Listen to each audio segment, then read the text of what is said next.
আর নিহত চিকিৎসকের বাড়িতে ঢুকতে বাধা মীনাক্ষীকে। ডিওয়াইএফআই এর রাজ্য সম্পাদক মীনাক্ষী মুখোপাধ্যায় বাড়িতে ঢুকতে বাধা দিল তাকে পুলিশ। পুলিশের সঙ্গে বচসায় জড়িয়ে পড়েন মীনাক্ষী। সেই ছবি তুলে ধরছি আপনাদের সামনে, যেখানে নিহত ওই চিকিৎসক তার বাড়িতেই গিয়েছিলেন ডিওয়াইএফআই এর রাজ্য সম্পাদক মীনাক্ষী মুখার্জি।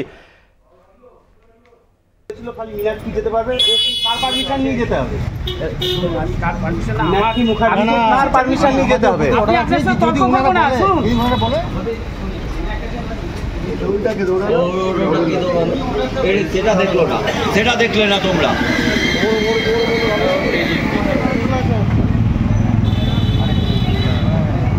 সেই ছবি এই মুহূর্তে তুলে ধরছি। প্রথম খবর দিচ্ছি আপনাদেরকে, সোদপুরে ওই ডাক্তারি পড়ুয়া তার বাড়িতেই গিয়েছেন মীনাক্ষী মুখোপাধ্যায় এবং সেই সময় তাকে বাড়িতে ঢুকতে বাধা দেওয়া হয়। পুলিশ বাধা দেয় তাকে।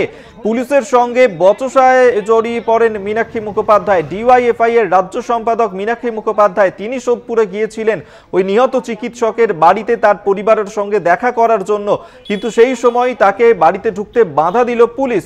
মীনাক্ষী মুখোপাধ্যায় তার সঙ্গে বচসায় জড়িয়ে পড়ল পুলিশ। সেই ছবি এই মুহূর্তে দেখাচ্ছি আপনাদেরকে, যেখানে মীনাক্ষী মুখোপাধ্যায় ডিওয়াইএফআই এর রাজ্য সম্পাদক, তাকে ঢুকতে বাধা দেওয়া হলো। মীনাক্ষী মুখোপাধ্যায়কে ঢুকতে বাধা দিল পুলিশ। আজ সোদপুরে ওই মৃত চিকিৎসক তার বাড়িতেই গিয়েছিলেন পরিবারের সঙ্গে দেখা করার জন্য, সেই সময় বাধার মুখে পড়তে হয়। আমরা এই নিয়ে কথা বলবো। জয়ন্ত মজুমদার আমাদের সঙ্গে রয়েছেন প্রতিনিধি। জয়ন্ত, মীনাক্ষী মুখোপাধ্যায় তিনি গিয়েছিলেন ওই চিকিৎসক তার পরিবারের সঙ্গে দেখা করার জন্য, কিন্তু কেন তাকে পুলিশ বাধা দিল, কেন ঢুকতে বাধা দিল?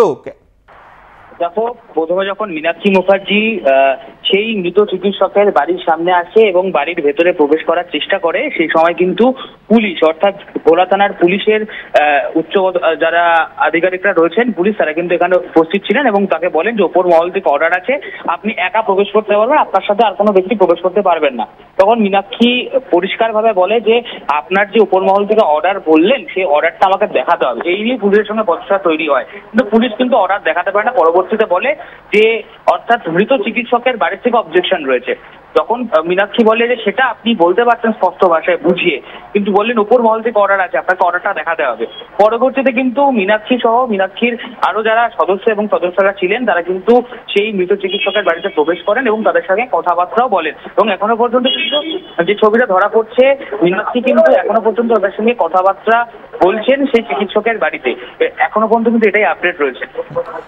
ধন্যবাদ তোমাকে জয়ন্ত মজুমদার, আমাদের সঙ্গে টেলিফোনে ছিলেন প্রতিনিধি। অর্থাৎ বাধার মুখে প্রথমে পড়তে হলো মীনাক্ষী মুখোপাধ্যায়কে। পুলিশ তাকে বাধা দিল ওই মৃতার পরিবারের সঙ্গে দেখা করার ক্ষেত্রে, যদিও তারপরে দুপক্ষের মধ্যে বচসা হয়, তারপর ওই মৃতার পরিবারের সঙ্গে দেখা করেন মীনাক্ষী মুখোপাধ্যায়।